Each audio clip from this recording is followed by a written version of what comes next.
I think it just goes back to that knowledge side of things, information, film types, glass types, how to add value to your product you're selling. And knowing the product, you got to really know your product in and out.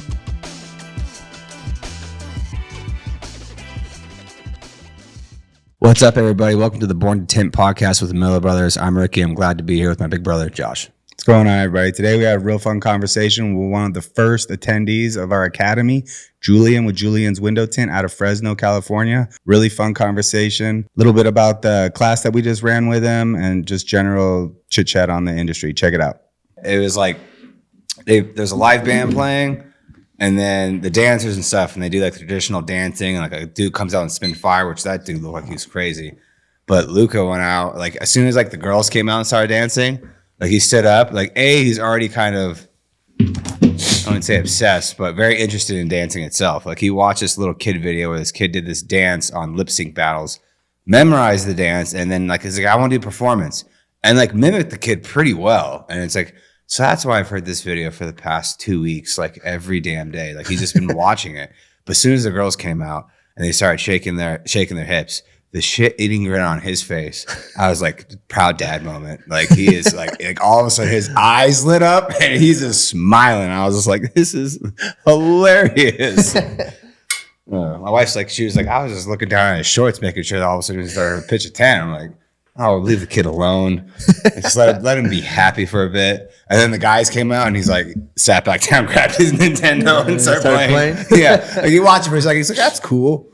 Nah, I don't care about this. And then all of a sudden, like, the girl's out again, stood straight up again, and he's all of a sudden smiling. I'm like, good for you, buddy. Good for you. So, how has the school been so far? It's been good. Good? Yeah. Has it been, have you felt, I don't know, that's almost like I want to grill you. Do you feel, have we, I don't want to say hit the needs, but I don't know. The thing that's always scared me going into this is, am I going to be able to provide enough knowledge or enough value of like, am I actually letting people, giving them the accessibility to learn? For me personally, it's been more, that's why I've kind of asked more questions, more like on the sales side, like glass type, things like that. Because I have the meter. I just know how to check what surface it's on, but like how you guys were showing us about the triple layer, the silver, I didn't know that. So that's kind of made it worth everything. Install wise, same as well. I mean, I'm already installing, but there's always room for improvement. Yeah. Cutting corners, different techniques. Yeah, the meter one was weird for me when I first started using it on the regular, because I went from installing every day to right into sales to like, hey, we've got this, we're going to use it, we need to use it. So I immediately just started using it. And the amount of glass I'd come against that the person was asking basically for our most expensive film, a spectrally selective film. And all of a sudden I'm like, at first my reaction was like, oh, this sucks. This film isn't useful on a lot of windows. Oh, yeah. But then I learned pretty quickly that most customers, if you educate them and you're doing it in a way where you know what you're talking about, or at least to them, especially using a tool like that, like, oh, okay, this guy knows what he's talking about. And if they had other people come in that haven't even tested the glass, and you're being honest with them, and you're downselling yourself to a product that's less expensive, but still going to accomplish what they want to do, and then you can educate them on there's lighter dual reflective films that aren't crazy as far as how dark it's going to make the room, because that's the big scare. If that's what they're looking for, is the spectrally selective, they're totally up for it. And I think they trust you more because you've actually just downsold yourself by being honest with them and showing, hey, I know this is a film you want. I'd love to sell it to you. It's going to be more expensive, but on your windows, it's not going to do much. It's actually been like an awesome tool in my tool belt for sales, you know? Like my initial reaction was like, that kind of sucks. But then it was like, oh, this is actually really good because nobody else is doing this. Everybody else is going out there just really trying to hammer ceramic. That's the thing too. And after this, I've told myself when I get back, I'm not going to be as lazy because I have the meter, but most of the time I already know, okay, this is a Neo low E surface too. Like I don't even pull it out. Yeah. And now I'm telling myself, okay, I'm going to get back, bring it out to every customer. Because I know for a fact, I think I'm the only one that actually at the beginning was even like testing the glass and tell them, hey, like I was just telling them though that hey, it's safe for the glass, not really educating on different types of film, how it's going to perform on the glass, because I didn't know. Yeah. But now after that, I was like, well, I already know it's safe. Like I'm not even going to go through the whole thing. But it goes back to what you guys were saying too about adding value.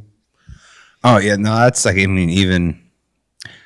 was very excited to get the class off the ground and like implement it. Like I have it in writing on paper what like we wanted to go over, but until obviously we run the class to see what's going to come out of it. But like I'm still kind of blown away when he said when he was going over the meter of the fact of like the initial fear or initial reason to buy the meter, if anything, it almost gets kind of pushed in the way. It's like you buy it because you're trying to save yourself from breaking glass.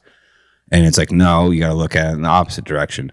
I'm buying it. I'm using this as a sales tool to educate my customer and add value to the fact of my sale. Because now I can actually push a certain film, and not even push, just put it in front of the customer after I've already explained everything of what their window's doing. And that pretty much puts the cherry on top of like, it's a done deal. Especially if anyone else who's coming in against you, who's just like, yeah, I'll put ceramic on there. And they just got an entire tint lesson on like, cool, it's not going to work for them. Yeah, you're trying to sell me a film that's just going to cost more and it's a catchy film and it's like instantly like, it doesn't obviously matter how much more you might cost than someone else, but if you're only like 15-20% more than your competitor, like my eyes 9 times out of 10, at least for like even me, like if I was the consumer, like I'm going with the person who just told me all this stuff and was upfront about the fact like you don't want to sell me to the technical high-end film that's in everyone's eyes because of auto. Yeah. And it's just like, I know I'll go with them. Like I'm definitely going to go with them. Yeah. And you're safe. You're not going to break the glass. And then the other one that I've been shocked with is finding surface 3 coatings. I'm finding them way more often than I thought I would, even sometimes on residential. For some reason, it's in specific areas where the homes were built in a certain time frame. For some reason, the builders were using that at the time. You guys got one right here.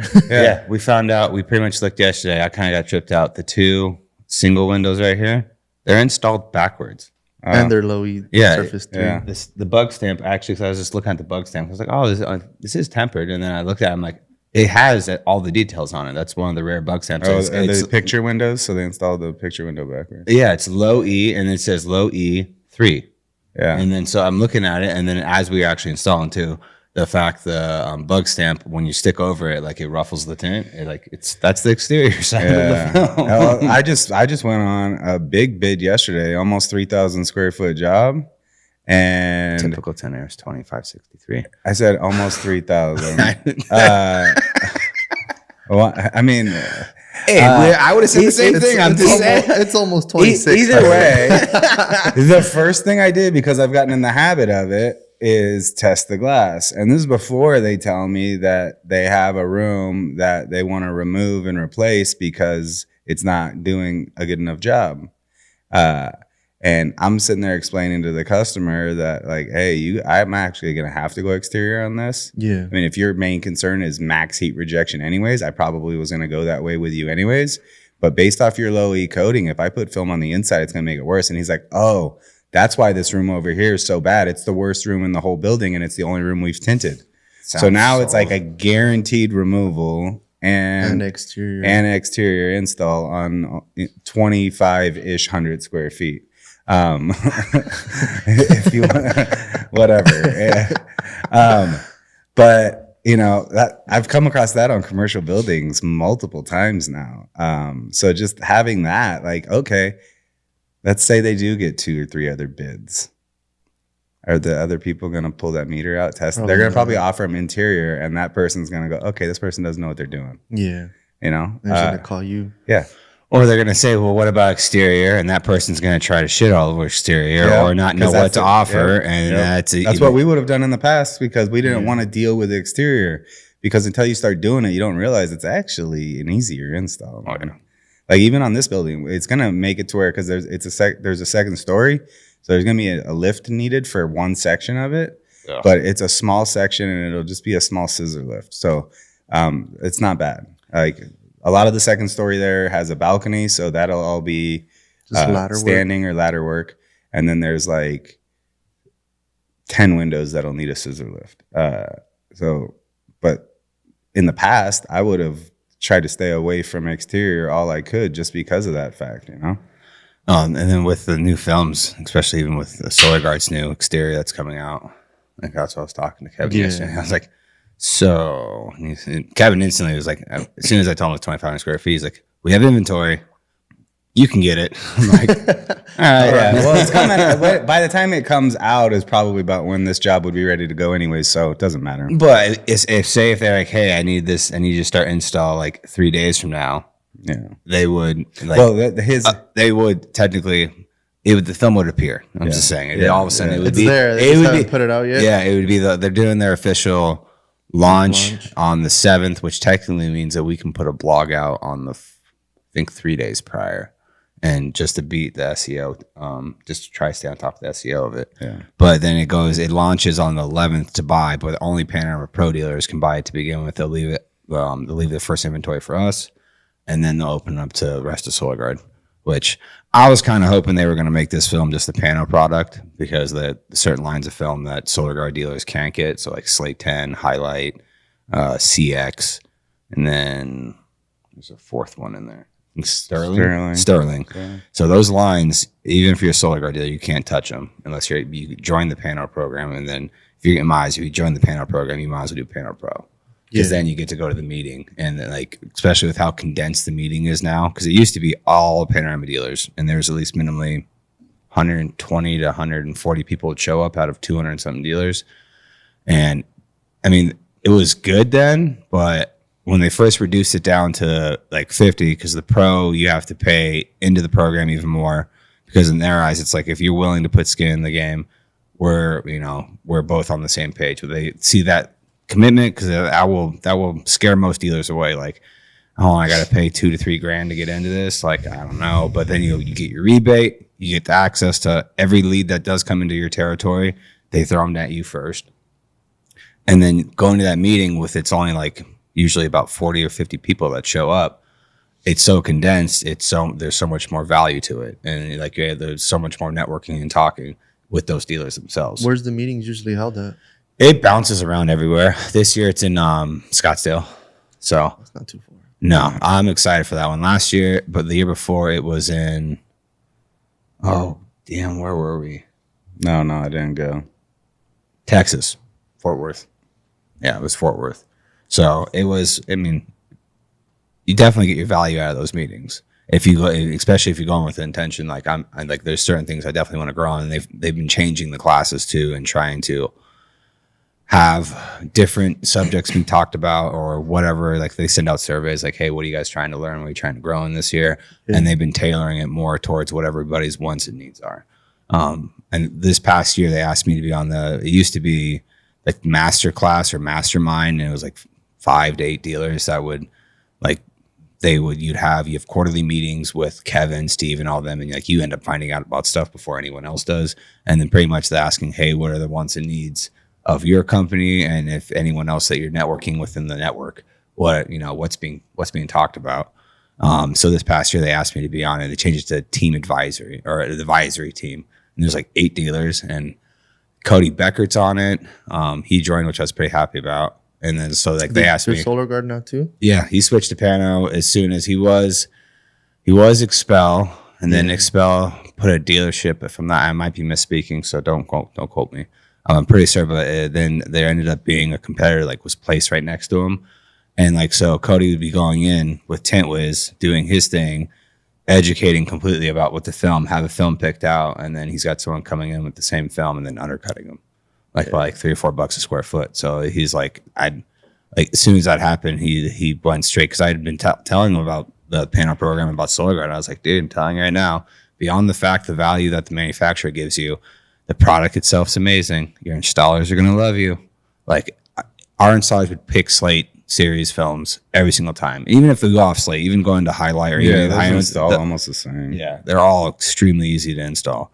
So, but I talked it up enough to where he joined the program, and it was just like they asked him to be on the advisory team. Like that was a good move, smart move. Yeah. Like and I think they're also trying to bring some of the younger guys in, because it's been the same people that have been on it, but the people that have been on the advisory team are all 20 to almost, I think, 30-year-old vets in the game. I mean, one's second generation, Belinda. She's out of Florida. She's second generation. I think their shop's been open, I think, even longer than ours. And like I think her daughter is right now in line to take over to be third generation. Because you guys are second as well, huh? Yeah. Yeah, going back to what you were saying about the class, Ricky, like the fear of it. I don't know. In my mind, it's just like anything else. It's like we just got to start doing it, and just like everything else. Like I know as we do them, like we already did a one-on-one, and now we're doing this. There's already a bunch of things from day one that, like, as we started, I was like thinking of like 5 different ways we could have made day one better. Like as I'm doing it, like it's like okay, I got those notes now. So next time we're going to improve this, this, and this. And I'm sure you've got a list of stuff already you've thought about, feedback we're going to get from you guys. So hopefully we just keep improving it class by class by class, getting feedback from people that are coming in. And then as we're recording it, making content and building that digital library, everybody's that's been in is going to have access to all the new stuff we do. And it's just going to get better and better, just like anything else we do, man. Well, I think the one big thing that I'm looking forward to doing is definitely start creating that digital library. And like even like day one, I would say almost the majority of day one we could condense into digital to where if someone can't make it out here, they can just, like someone they'd say was in your position where it's like install wise, like, yeah, your installs, obviously you had multiple signed windows. I was seeing your Instagram feed throughout the day yesterday, and I was like, dang, that window looked clean, man. Oh, clean. I was telling your boy, if you guys need some subs, let me know. When I was talking about that job yesterday, he's like 5 hours away. So it's like that far of a drive. Again, that was one of our other theories on this, is we get to see somebody work and like, all right, cool, we got check mark. I know I put you on a job any day just off of your Instagram post yesterday. Like, those windows look clean, man. Oh yeah, no. That was, again, like we obviously are using the facility to train our guys when we're onboarding someone new to add to our team, to have our, like, I want to have like 3 solid installers and then probably bring on a 4th, maybe a part-time, like apprentice or something like that. Yeah. And then after that, if I just have a network of guys to where I know I can run through a list of like, all right, I'm going to call from top to bottom.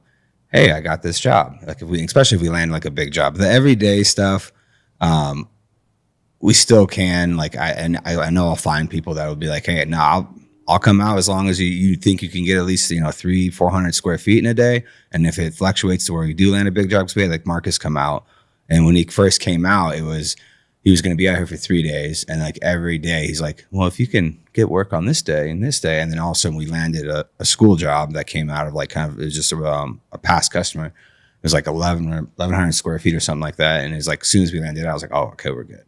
Yeah, it was actually really nice because he was here.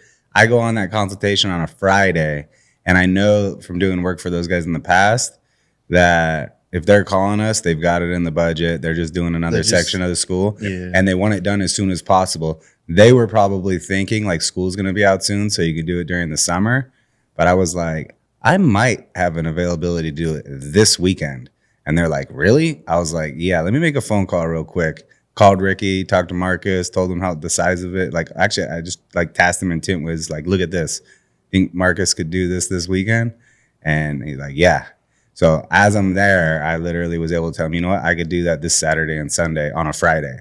And they were like, all right, done. Let's do it. Yeah. So it was like, that was insane. It was so cool. It kind of worked out. Yeah. It was like, it couldn't have timed up any better. It was crazy. No, 100%. He was talking about that panel meeting. Because I know that you've been extremely curious about the film. Yeah. What are your thoughts? You gonna join? You should, if you do join, you should come down to the pro. No, I do, and I kind of looked into it. I didn't really pursue much. I reached out to Nick because I knew he's the territory manager in our area. Yeah.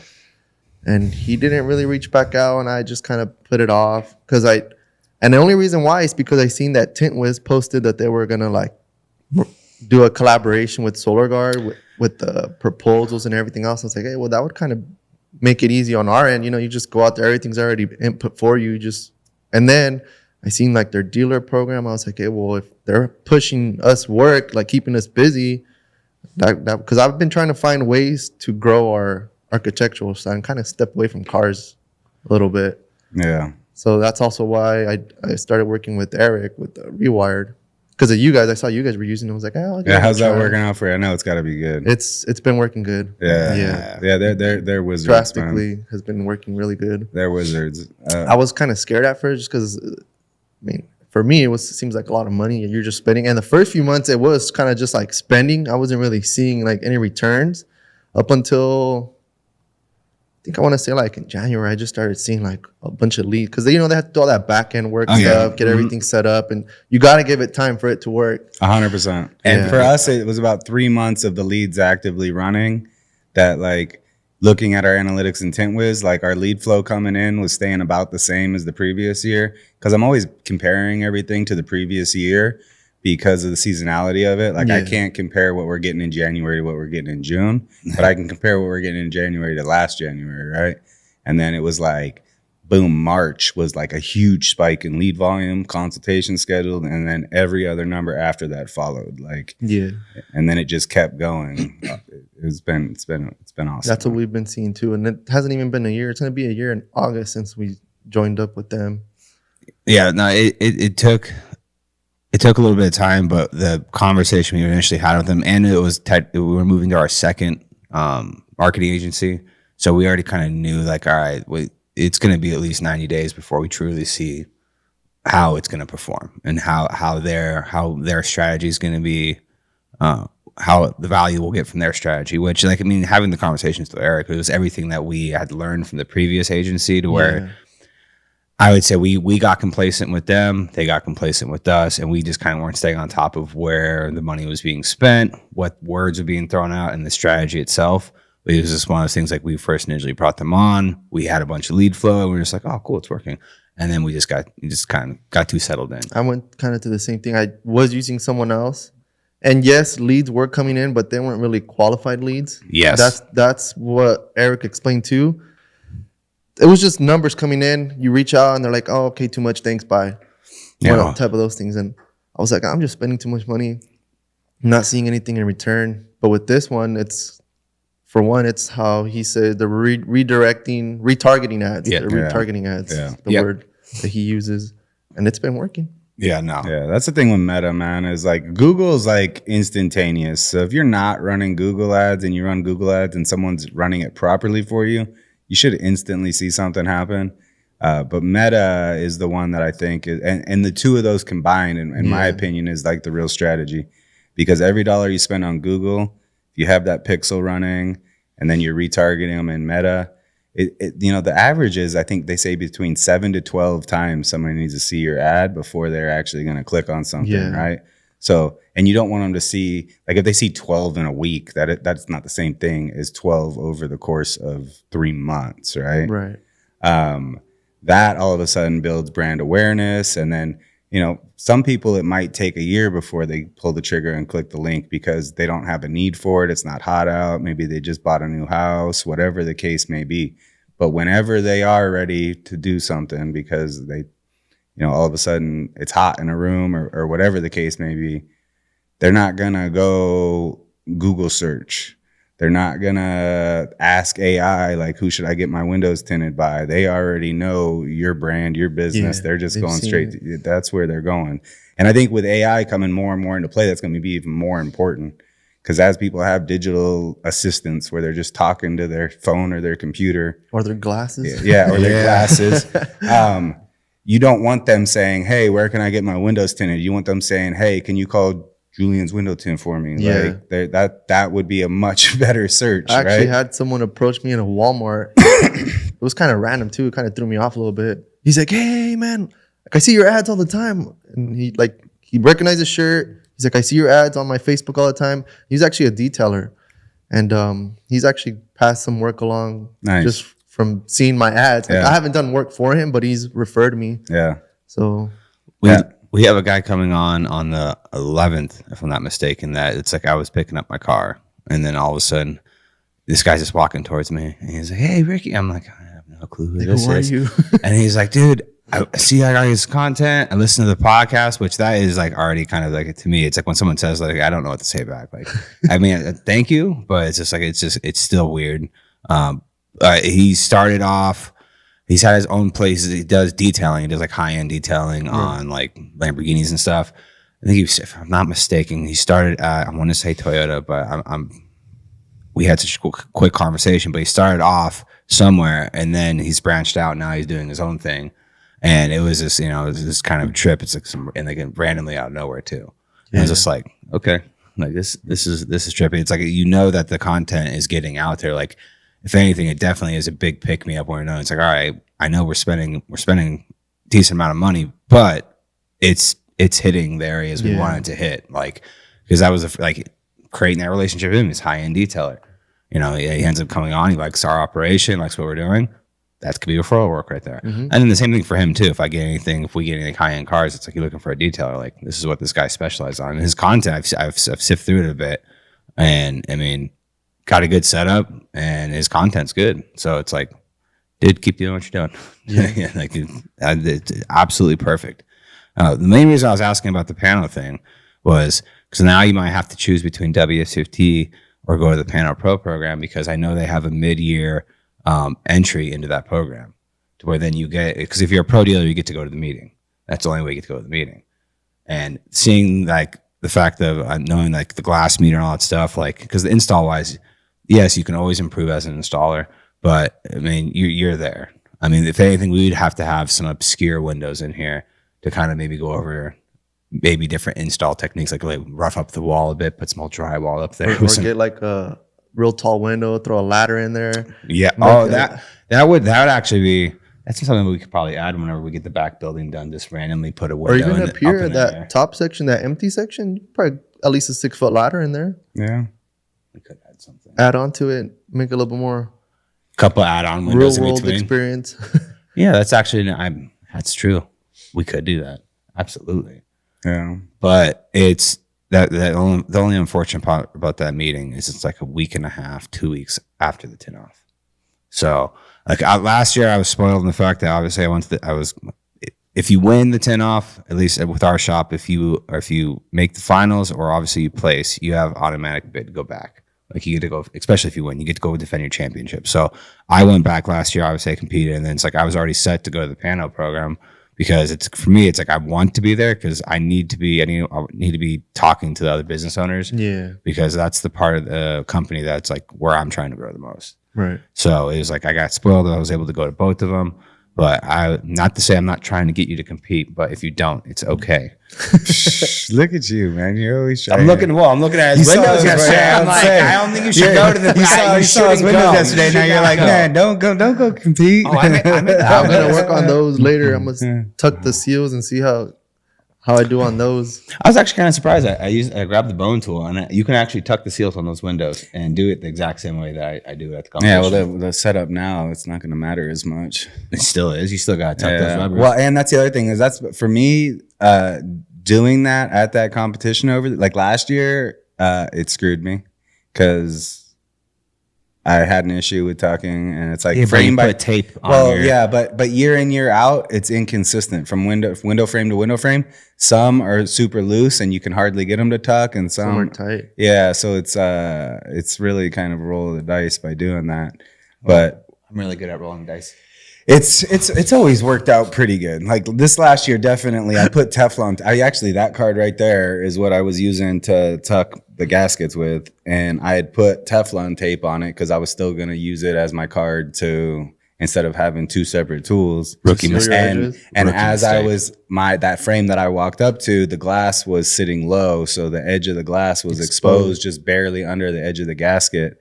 And as I'm tucking the gasket and pulling the card back out, the edge of the glass was shaving the Teflon tape off the card, and then it was being stuck underneath the gasket, and I couldn't get it out. So then all of a sudden I had to stop, remove that gasket, clean it, put it back, and then I just decided to not tuck the top, which I think in the past is what I've done anyways, is I've never tucked the top. I've tucked the sides and the bottom, and I've just factoried my top right up against that edge. So I don't even know why I was, it just must have been the stress of the moment. Yeah. Pressure.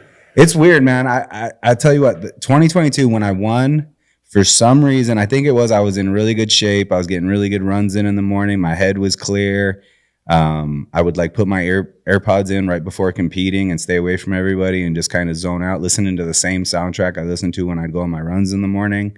And for some reason, when I jumped on my windows. It wasn't even like I was at the competition. It was like I was just in front of a window on a job, and I had no nerves cutting. My hand wasn't shaking at all, nothing. And then 23, I felt like I was competing, and it showed. My window wasn't bad, but that extra time I lost made it to where I couldn't do final detail on my window. Yeah. And I had a little bit extra moisture on my bottom edge and my left edge that I didn't get to card as much as I would want to. And fingers popped up. I think other than that, I had like 1 or 2 little marks. So my window was flawless other than I left too much water on those edges. And a finger, like as soon as I saw the fingers when I came back in, I was like, all right, well, tomorrow I get to relax and chill. I'm not competing anymore. It's over. So it's like, if you're going to make the finals or not. I think for the most part, like if sometimes people are a little delusional, like if you have a finger, it's over. You're not making It's over. It's over. unless someone else really like screwed themselves. Yeah, but there's too many killers there, man. There's going to be at least 8 people that didn't have a finger. Well, that's why he did one yesterday. He didn't want to do rubbers in, and I went through like my process of tucking everything. That's where I found out I could tuck those. And like after he got done, I graded it, and he goes, "What do you think?" I'm like, I mean, it was clean. He had some shavings from the rubbers here and there. I was like, this is a window that you would know. Like for me, you're on the bubble. Like there's a chance. There's absolutely a chance you could get in at the bottom. Like, and you'll know that with how each heat goes. You watch them judge the other heats, and then that's not the funnest spot to be in. Like when you walk up and you're like, I know it was good, but is it good enough? Only time's going to tell. Yeah. But I mean, when it comes to that competition, yes, you have to. That's the kind of hard part. You have to get in the mental mind focused of just like, it's just another window. That's what I do every single day. But you have to add all the different variables and the fact, like with him saying, like I didn't want to have 1 card. I mean, not 2 cards. If you look at my toolbox that either I compete with or if I'm here, it's my tool pouch. It's my bag. I have everything tucked in there, and I don't carry anything else with me. I'm as light as possible. At that competition, I probably have 6 to 7 different corner cards that are all sanded to where each one has a purpose. And as soon as I use one for like untucking or tucking the rubbers, if I'm using it, Grab a different one. Yep, it gets tossed in. And same thing with OFAs. Like definitely got to be photos where I have like 4 or 5 different OFAs here, 2 on my shoulder, like without a doubt, I have them all over the place. Yeah, it's like once I did that. I do that too. I have a bunch of OFAs, and as I use them, I toss them.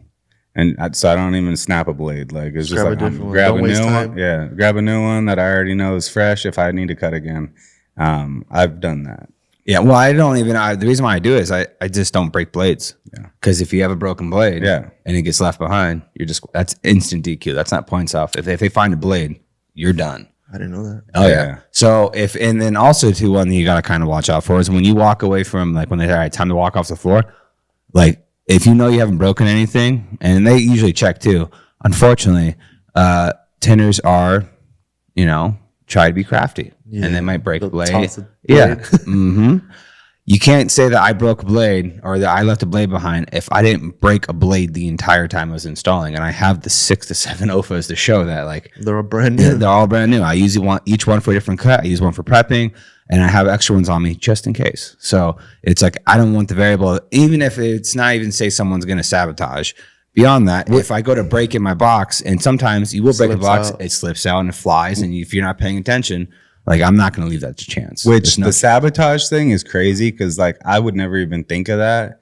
But in 23, I go to open up my tools, and I had a bag that I had all my micros in. And my drop cloths, and I go into the area to go start tinting and start staging everything up, and I must have left my tools sitting somewhere and walked away to go grab my film or something, and I come back over to them. Well, I come back, grab them, go in, open up to grab my drop cloth and my micros out, and it's like not how I left it. And when I open up my micros, somebody got a hold of my bag, grabbed all my micros, and must have gone outside to a planner or something and grabbed up a bunch of shit from a planner and like folded it into my micros. So I had a wad of like trash and like wood chips and stuff. Yeah, throughout all my clean micros. And I know, like, for a fact that isn't how I put that in the bag. I know that it was like brand new, stacked in, folded micros. It was Ricky. And it was like, I got my doubts. But it was like, that was the other thing that probably really set me off. Like, that was how I started that round was somebody really grabbed my shit and threw a bunch of trash into it. Like, and I like still to this day, like whoever did that, you fucking suck. I still can't believe it happened. Like, all right, I got really? something to say. No, I'm just kidding. I got a confession to make. Surprise! It was me, motherfucker. Yeah, and then I'm like, I think everybody watching could tell I was like, what the? And then afterwards, I told everybody about it, but it was like, dude, are you kidding me? So if you're going and you're competing, keep your tools and everything with you the whole time, because there's for some reason there are people out there that are dirty, man. Well, beyond that too, you don't want to leave your tools out, because I've people's toolboxes have been just literally walked off the showroom floor. Yeah, like Randy Humphreys, all of a sudden, someone like his toolbox was gone. Like I take my tools back. There's certain things I will leave at Solar Guard's booth. And it's like, but like whoever's at the booth, which this year being in Reno, I know Nick will be there. So everyone from the West Coast side will be there. It's like, if I leave it at their booth, I'm pretty much, hey, I'm putting this underneath this table, tucked behind here, covered with this. Like, this is here. And they're like, all right, we got it. And they'll watch it. But beyond having all those tools, like I was saying with like the music and stuff, yeah, like I repeat the same process every single time I compete now. Like I don't do earbuds anymore. I have the Studio Beats, like completely. Headphones on, like not to walk up to me. And it's like right before the competition, I have all my tools prepped. I'm standing at the gate waiting to kind of walk in to go compete. Music's on blast, just trying to zone out, And then for finals, it's even funnier tradition. It's usually I'll have about at least 1 or 2 beers right before I compete. Like this year, I literally, as I grabbed my film, I had a Corona. I had 2 Coronas. I was halfway through one. I had the second one. I finished my first one. I cut my pattern. I finished my second one. I was like, all right. A little buzz to get going. Just cut the nerves. Yeah, cut the nerves down just enough. You don't drink energy drinks? Like that doesn't make you jittery? No, I won't. I mean, I'll do my same caffeine routine that I just do like every day. I mean, if I'm drinking, you drink a lot of caffeine. the last couple of days, like this morning, even though I got in late last night, I was trying to wake up and go run for like 3.5 hours this morning.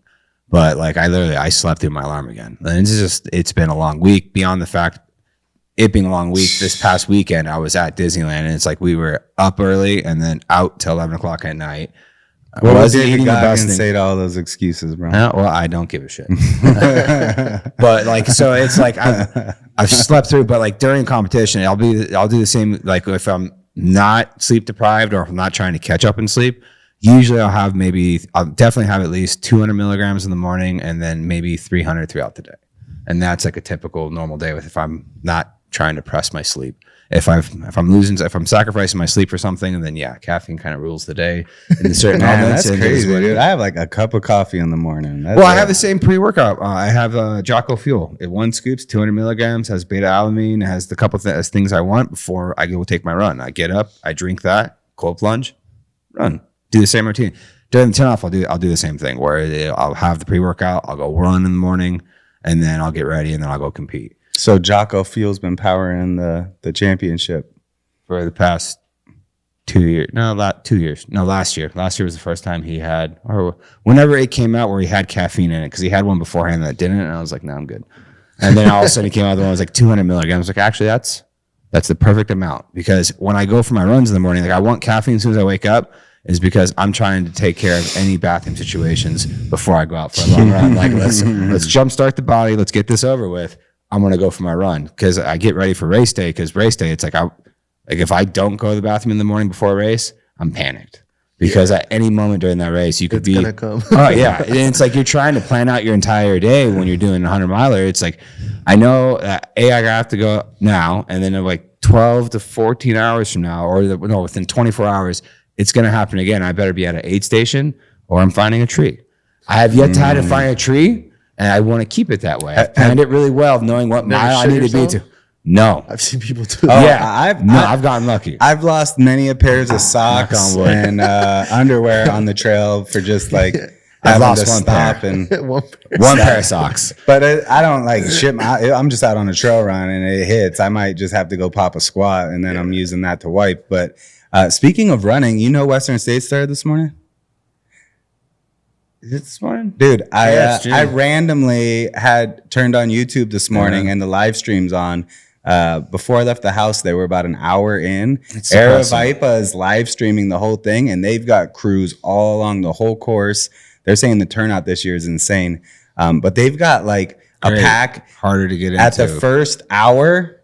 There was 50 guys ahead of the course record, and David Roach, the dude who's trying to smash the course record, who just killed the Leadville record, he's leading the pack, and they're like way ahead of the course record right now. Everybody commentating on it's like, this doesn't look like an ultra marathon. These guys are like sprinting. That's so why I don't it's think I'm happening doing right now. anything. That's why It's I happening you right go now. 100 miles. I'm like, yeah, but it takes me like 30 hours to do this. Like these guys are doing it in like 14 hours. The competition level in ultras is getting crazy because you've got a lot of lifelong runners who ran track and field and cross country that can run really, really fast 5Ks that are now pushing their bodies to go further. And the fact that their ability to run faster than most humans and still have their heart rate low is like the times on all these courses. It's getting insane, man. Yeah. No. Yeah. That's Yeah, I I don't don't know. do I'm a much geek. running, but I've done some biking. I think the most I've done was like 60 miles. And that wasn't even no training. Cause, a couple of my cousins and my brother, we do hiking and biking. And we went over to Jose to school for a bike ride. All right, cool. We started at his house. We rode through a couple of towns and we stopped like at a breakfast spot, had some mimosas, had some breakfast. yeah, sounds like fun. Yeah. And I was already like 20 miles in. He's Yeah. like, hey, are you guys down to go to Pine Flat, which is like a reservoir and a dam nearby? Well, I say nearby, but it's not that close. And we're like already a couple mimosas in. We're like, let's do it. Yeah. Let's go. So we make it there, right? Uphill, downhill. We get to the spot and then realize like, man, like we still got to go back. That's like another 30 miles home. And I'm already tired. Like we haven't really trained for this. We just kind of, just said it was in the morning, supposed to be something chill. We're going to go right to that breakfast spot and then ride back to his house. Well, we're going. And then I'm like, damn, I'm kind of tired. Like I'm feeling this thing already. My legs were shaky. I look back. My brother's just like trying to push through. My cousin gives us some of those like jellos, the energy jellos. Energels, yeah. Yeah. He's like, just take this. We're just pushing through. And like the whole time I kept like, I got to go home. Like no one's picking this up. We just pushed through. Yeah. At the end of it, we checked our phone. It was like 60 miles. Yeah. I was like, dude, we're freaking crazy. We're doing That sounds this. like the beginning of a lot of books about ultras or like triathlons or Ironman. Somehow you just randomly go out on a long one and, oh, dang, I can do that? And then Yeah. it like kind of sparks the bug of like, Yeah. oh, I didn't even know that was Now possible. imagine if you like trained for it, how much more you could actually Yeah. do. Yeah, Yeah. that's like the unlock a lot of the times. Like, oh, I could do Like that. our What? bodies are capable of so much if we just push ourselves. Yep. It's crazy. Oh, that's how I pretty much fell into ultra running. Is I was just wanting to do a marathon because to me it's like marathon. The statistics alone, just on someone who's completed a marathon, it's like, all right, I'm technically gonna be part of kind of a certain percentage of the population that's ever actually done this. Yeah. And then at the same time, there was an ultra being ran in this marathon, and like I saw the people going back out. And then I was listening to Goggins at the moment, and then I listened to Born to Run. And with both those two, it's all about ultra running. And it's like after I saw them and went back out, and after I finished 26 miles, like I was like, all right, I did what I set out to do, but I'm seeing this guy who's like 30 to 40 years older than me going back out to do a 50K. Like I can definitely do it. Like right now at this moment, I can't because I'm smoked, but like it was definitely that unlock of realizing like, okay, yeah, obviously this easily can be done. It's about how much you want to try to mentally push through it. Get yourself ready because every time I have done either a 100-mile distance or 60, I pretty much 60 plus. I've only done 60 plus probably, I think 10 times.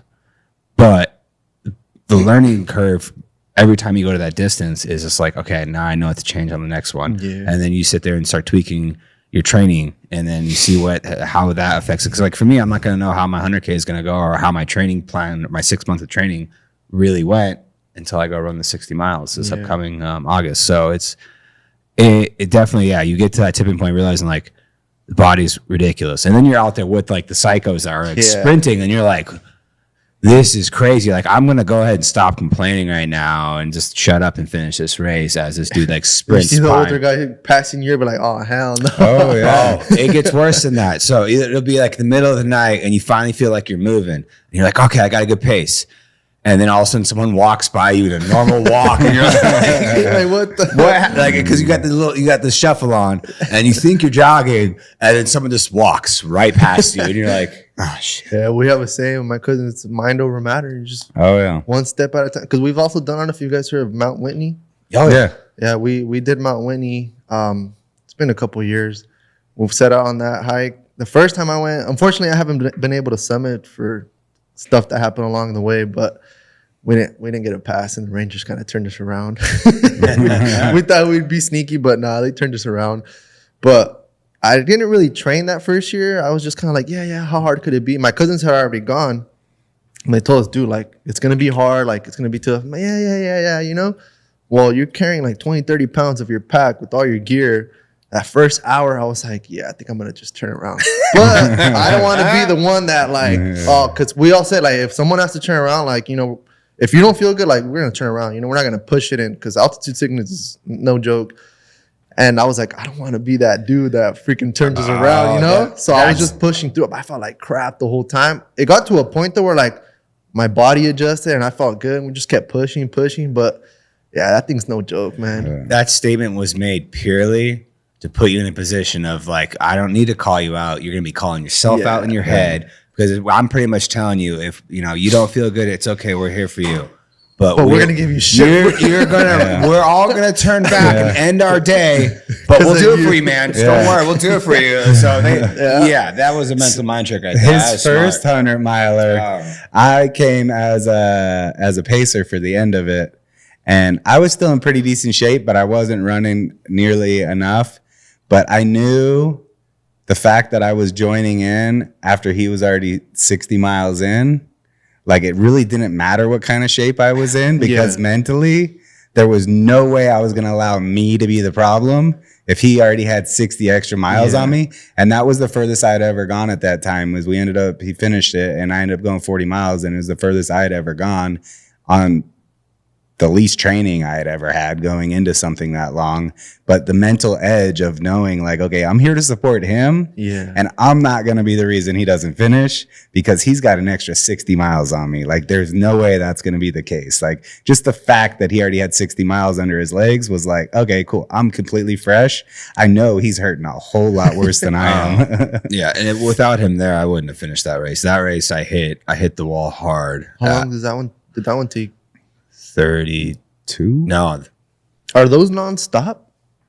29 hours. Like, is that 29 hours Oh, yeah. straight? You thought it was a 30-hour cutoff. It was 20. Well, no, I did it in 29 hours. I did it just under 3 hours, 30 hours. I thought there was a 30-hour cutoff. I found out like after I finished the race, as we were driving back to Dallas, it was 32 hours. So I was like, So I had a little bit more time, which was great because he ran the last 11 miles. It was, so miles is crazy. it was really, definitely was a good thing because when we got to a certain point, when I got to mile 76, because it's not straight through, you take your own pace. Yes, you're going to have the people stop at aid stations. Yeah, you have the people that are going to try to win. And like those people, when they run through an aid station, they're in for a second, they're switching out their gels, refilling the water, they're gone. Yeah. I go into aid station, I'm walking up, what you got? And grabbing some food, filling my waters, taking my little bit of a break. And then even the later miles, like you go through ups and downs of like, okay, I'm holding a 12-minute pace right now or a 13-minute pace, and which still is a very light jog.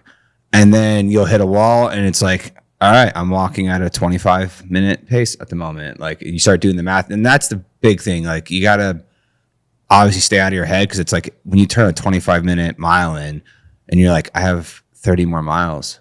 I'm going to be here forever. At that time, you stop doing math and you're like, don't pay attention to it. Just keep moving. Yeah, I just got to get the next station.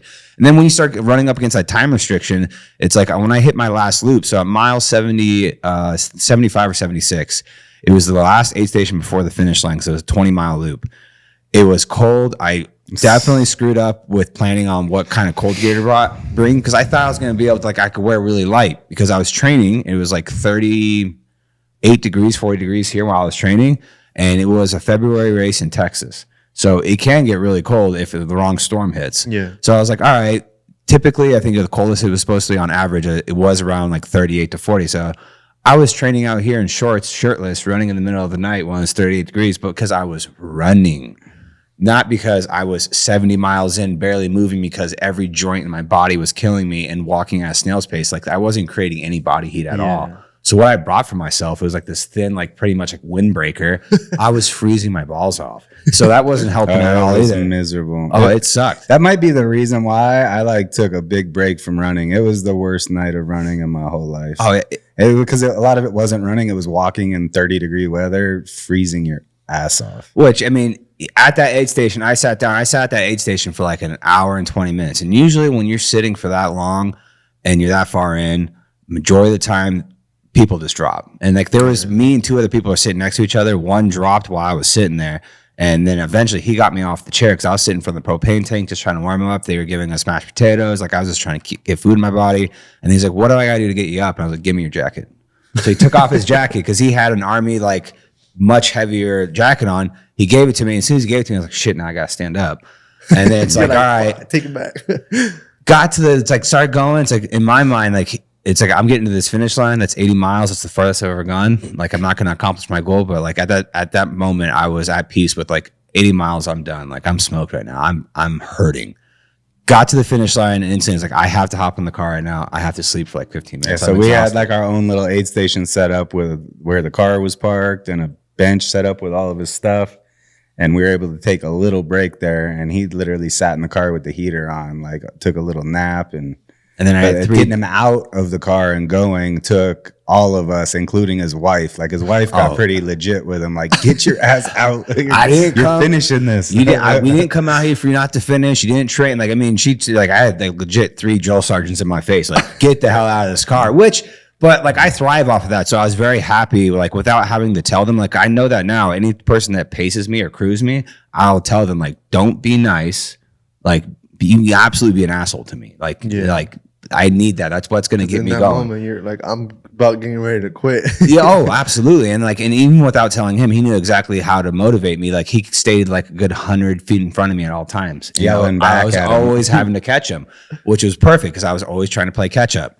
So it worked out perfectly. They got me on that final loop. And then as soon as that sun came out, it was just like a refresh. And then I started doing the math in my head. I'm like, all right, I have to hold like a 13-minute mile for the last 10 miles or I'm not finishing this thing. I just did all this for no reason. And as soon as you get to 90, it's 10 more miles. That's a Tuesday. Like it's like in the middle of training. That's a nothing type of run. So then you finally get past that point and it's just, it's the ups and downs mentally that like after I got through that, I was like, all right, I definitely found something I want to keep doing because the mental push of it, it's an absolute battle. Like it's almost like being a business owner. No, it's definitely helped me with business. Like the stress. All right, everything's going good. Oh fuck, now it sucks. Yeah. Oh, absolutely. Oh, without a doubt. And even like the preparation to get ready for that race too. Like everything about the process for it. Like now I need to work on after I get done with the race. Stop taking so much time off. Is like I usually like this year what I'll do is I'll take like 2 weeks off and then after that I'm going to hold myself accountable to at least 30 miles a week and keep that base. Beforehand this past year I think I had weeks and maybe I had 10. Like I was still kind of working up but not really. But then that affected me in business. It affected me in my personal life. Like I absolutely do change as a person if I'm not exercising, especially getting out. Just the routine aspect of it. That too. And it throws off my entire day. Like, now it's like I finally got back in the routine. I get up, I cold plunge, I run. And it's just like I see you stand and I don't necessarily need to even run. Thankfully, I started going to doing some CrossFit classes. Yeah. And like it's a little bit of a drive for me, but getting to those classes and like actually being in that group setting it's like, all right, this is what I needed. So now that I'm starting to do that too, it's like, all right, now I need to stay on to where the off season, I'm not as far off. And then when I get back into a training program, it'll be even easier. Like starting in this one kind of sucked. And it's like, all right, it's got to get back into it. And like after a month, it's like, all right, I'm into it. But it sucks kind of grinding through it again. Starting always kind of sucks. That's the worst part. Once you get going, you're like, all right, it's cool. Like, why was I putting this off? Yeah. Again, same thing in business, right? Yeah. There's stuff you need to get done in business. And for some reason, sometimes you're putting it off and saying that you got other priorities. Simple, but then once you cleaning the shop up, just like, but then you start moving one thing, and you start moving around. You're like, Like you got started. Like you're not gonna stop until you finish. And then when you're clearing done, everything. you're like, oh, I feel so much better. Yeah. No, absolutely. Well, one question I did want to ask before we wrap up is, off of what we've gone through the first 2 days, and obviously today we're going to hit heavy install. And if anything, I'm going to apply pressure with. I'm going to put time limits on, try to create real world situation. You just walked in the customer's house, like you have unlimited technical film. Leave these windows as if you're walking away. That the customer is not going to. Nitpick 'em. Well, it's not going to give you a reason to come replace these windows. Yeah. You know, I want to do it just like almost like how I want to run the performance for my guys if they want to climb the ladder of pay. It's like, all right, if any of these windows, I'm going to put, it's either going to be pass or not pass. I'm not going to sit there and nitpick, because that's how we've been kind of judging them too. We've been giving like I've been judging like, all right, competition wise, yeah, you're screwed. But like real world, you're fine. Like this is a passable window. You would move on to your next window, move on to your next house. And Yeah, I feel like even the way you're circling them in the content I saw you leaving yesterday, I think that's going to be really good content to show. Like, I love the fact that you're posting that.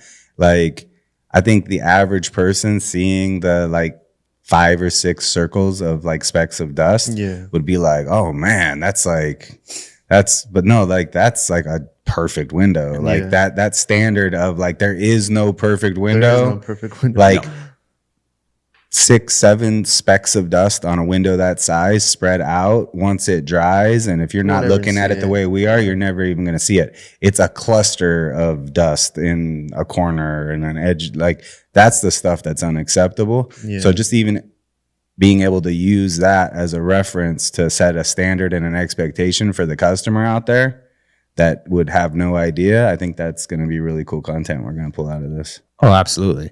But like, what else would you say? God, made me lose train of thought. No, it's what other things would you want to see, or what kind of feedback would you give of things you'd want to, if anything, things you'd want to see hit the online library, the content library online? Because I know like pretty much day one, I'm going to consolidate that down into all digital. That's going on to the website. Same thing will be like printing labels and stuff like that. What other things in residential and flat glass would you want to, or are you curious about learning more about or furthering in? I think it just goes back to like the sales side of things, like the knowledge, pretty much knowing different film types, glass types, things like that, to have to be able to refer back to. Because sometimes, you know, we know it now and then what was that thing again? And being able to refer back to that would be great. Because install wise, and that goes for anyone, like it's pretty simple, you know, clean the window, clean cuts. Like there's not much to that, right? Yep. It's mainly the knowledge side of things where I think most people might struggle. I mean, at first, you're going to struggle with the install, maybe techniques of how to unroll, or even cutting the corners. Yep. But once you get enough practice in, and I mean, every time we install, we're still getting practice done anyways. Yep.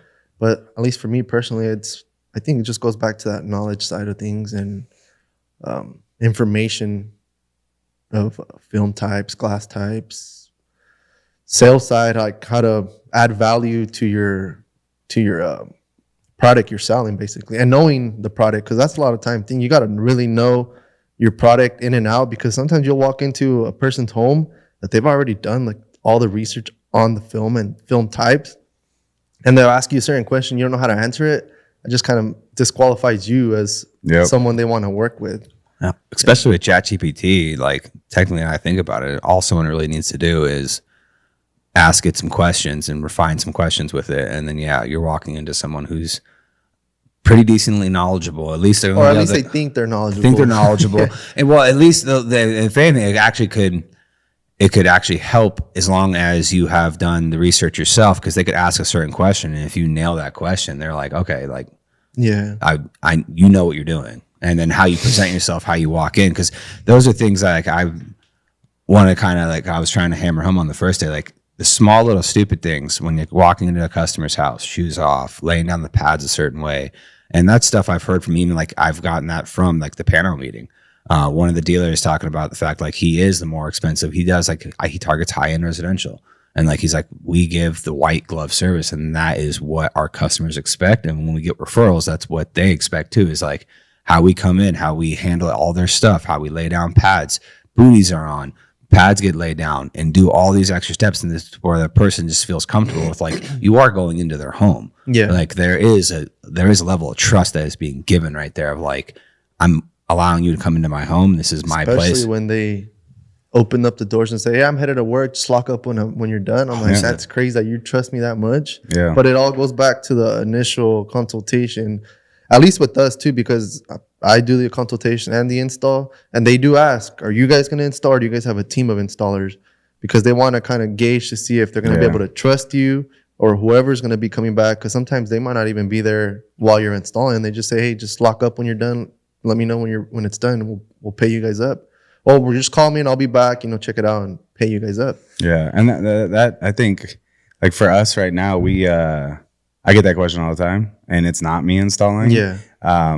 But the brand that we've built and our online reputation and reviews, I think reviews are huge, man. Like, pretty much no pushback on that ever. Like, hey, all of our guys have been trained by us in house. I can guarantee you it's going to go on just as good as if I it did were it. us installing. Yeah. And it's like, okay, cool. But I guess to go back to your question too, I think maybe something, at least for me, I don't know if everyone would want, but because not everything goes great, right? There's always sometimes comebacks, or you have to come redo a window breaks. Dealing with that, how do you approach the customer? Like, hey, like this happened, like giving us tips on how to, resolve solutions or give solutions to the issues that have arisen after the install would be something great too. Totally. No, I like that. Yeah, because that's the part that's like the hard part. Yeah, it's like the not cleaning the shop we'll do up that part. today. Like that's the thing you kind of want to like, damn, I don't want to do this, but you have to do it. You have to do it. And like you have to do it right now. They call you, hey, this window broke, and you're like, okay, well, first we got to come out and see what went wrong, and then go from there. But knowing how to attack that would be good to know as well. Yeah, no, I will. You could touch on that today. I'll touch on it today. No, I like that. Yeah, no, that's crucial, man. That's crucial. But dude, I appreciate you willing to take the chance and take the time to come out like that. Like I said, like I was definitely a little on edge leading up to this, just making sure that I can, provide the value that I think I'm providing. But thank you so much for coming out and being a part of this first class with us. And like, as much as I know that hopefully that we were able to pass along, I definitely have gotten so much more out of it myself, being able to run the first class. And, thank you for coming out, dude. We do appreciate it. Well, thank you guys for having me. And I got to give a huge shout out to Tint as well for this opportunity. Eric's the man. Helping us get out here and be with you guys and just learn. Hey, this is as much as his baby as ours. I mean, without him, obviously we always find a way to do it no matter what, but he has been a huge support in making this happen. yeah. So Eric's the man. Yeah. He's been invaluable to the whole industry, man. I can't even thank that guy enough. He's amazing. Him and Dave, the whole team. Cadeau too. Where can people find you? Instagram, Facebook. We're not really much on TikTok, but Instagram and Facebook. What's your handle? Julian's Window Tinting. Yeah. Check them out, guys. Fresno, California. anyone in Fresno, you're looking to get some tint done, you want a high quality install, reach out to my man. All right. Till next time, have a good one, guys. Thank you.